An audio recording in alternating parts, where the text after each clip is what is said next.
Yo, what's up mga bossing? Ngayong araw nga ay mamimingwit na naman ang inyong poging bangkero. Pogi naman talaga, di ba? Sabi kasi ni nanay. Night fishing nga ang banat natin ngayon mga bossing kasi nga may bisita tayo galing pang Pampanga. Siya nga pala si Sir Edward. Dalawa nga lang pala kaming lalaot ngayong araw kasi hindi siya sinamahan ng mga kasama niya. Kating-kati na siguro kaya napilitan ng pumunta mag-isa. Mga alas 7 na kaming nakadating dyan sa spot mga bossing dahil sobrang traffic sa dagat. Oh no! Kinakas ako na nga ang sabiki dyan para may mahuli ng pamain na matambaka para sa barakuda at tanigi.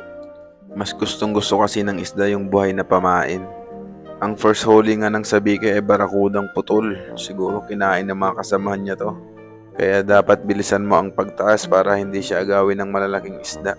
Pagkatapos nun ay nagtry naman ako ng jig, baka sakaling makadali ng mas malalaki. Dapat talaga ay subukan mo yung iba't ibang paraan ng pamimingwit para alam mo kung ano ang mas mabisang paraan para makahuli ng maraming isda. Nagdadala nga ako ng sabiki, jig, hipon or tamban para bahala ng isda mamili.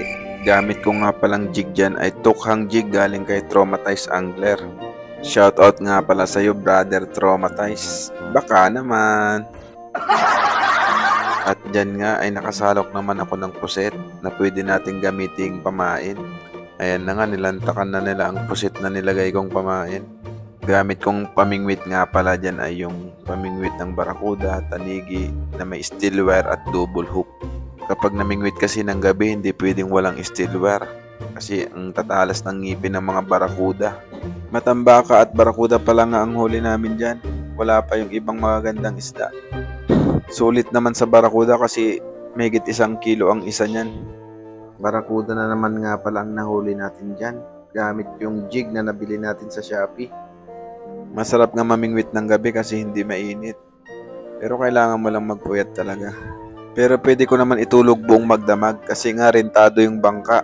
Pero kailangan natin humuli para may mauwi si Sir. Siyempre, para hindi siya pagalitan ni misis niya at makaulit siya sa susunod. Maraming ang barakuda sa spot na to, lalo na itong pa-December. Maglalabasan na ang mga malalaking isda niyan. Tanigi, barakuda, yellowfin, at mga red snapper. Season na naman kasi ng tamban kaya yun ang hinahabol ng mga malalaki. Marami na nga akong nahuli sa spot na to. Wahoo, dugtot, tanigi, lapu-lapu, tsaka anglat, at maya-maya. Hindi sa pagmamayabang pero talagang mayabang. Diyan nga ay nakakuha na si Sir Ed ng matambaka. Sa mga gusto palang mag-fishing dyan ng gabi hanggang umaga, i-chat nyo lang po ako sa Facebook ko. Lagi po akong online kahit tulog. Ang oras nga pala ng lakad natin dyan ay mag-start tayo ng alas 4 ng hapon hanggang alas 10 ng umaga. Maraming ang nagpapabook sa akin ng ganitong setup kasi nga mas gustong-gusto nila yung mahabang fishing trip. Mas nai-enjoy nila yung lakad nila. Gustong-gusto nga nila yung ganitong setup ng fishing kasi nga sulit na sulit ang lakad. Shoutout nga sa mga tropang naisakay ko na sa ganitong fishing trip. Sobrang dami na nga nila, hindi ko na maisa-isa. Pero sure akong magko-comment sila, mga tropa yan eh. Nag-aabang nga sila sa post ko yan at kung harvest, magsiset na sila. Masarap nga at mahirap yung ganitong trabaho. Yung sasamahan mo lang sila sa laot at babayaran ka na nila. Masarap nga dahil kahit wala kayong mahuli ay bayad ka pa rin. Mahirap lang yung wala kayong mahuli kasi stress ka.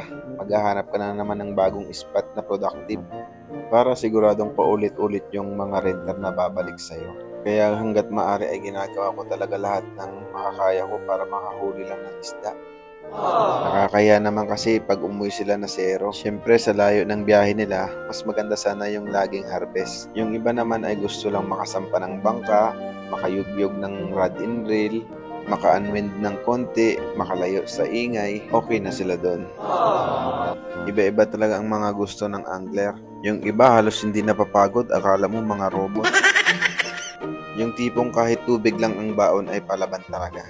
Pero dito kasi sa fishing ay pagalingan at paswertihan. Kaya kung yung swerte at galing nagsama, ay talagang papaldo ka. Tapos sinabayan mo pa ng sipag, ay sigurado. Ang lalim nga pala ng spot natin ay 70 to 80 meters. Minsan umaabot ng 90 to 100. Kaso kapag sobrang lalim ay marami ng mga aswang. Yung mga aswang ay yung mga pumuputol ng mga linya. Pero okay naman yung mga ganong aswang kasi linya lang ang pinuputol. Yung ibang aswang naman kasi asawa ang inaaswang. Pagkatapos ngang mamingwit sa gabi ay diretso na kami sa muntyungan. Siniset up ko na nga dito yung paanod kung tawagin or palalad. Drifter para hindi ganong tangayin ng agos. Ang lalim nga pala ng spot natin ay 250 to 300 meters. Minsan nga ay mas malalim pa kasi gawa ng malakas na agos. May mga spot din naman tayo na 100 to 160. Pero dito kasi sa spot na to ay talagang productive ang muntyong. Halos nga ay hindi kami nasisero sa spot na to. Meron at merong nakukuha. Yung iba nga ay talagang binabalikan ang muntyong kasi nga talagang masarap ang lasa nito. Dami ngang nagtatanong kung anong lasa ng isdang yan eh. Sabi ko masarap, kahit pangit ang itsura pero masarap yan. Parang ako kako.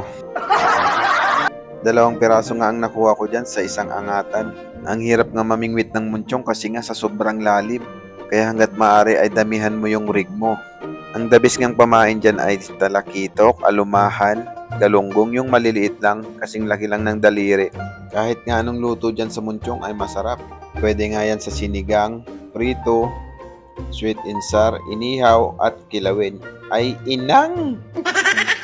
Kinagatin na din pala si Bro Ed dyan sa likod. Ayun oh, hirap na hirap siyang mag-angat. Mukhang sobrang laki yung padawi niya dyan.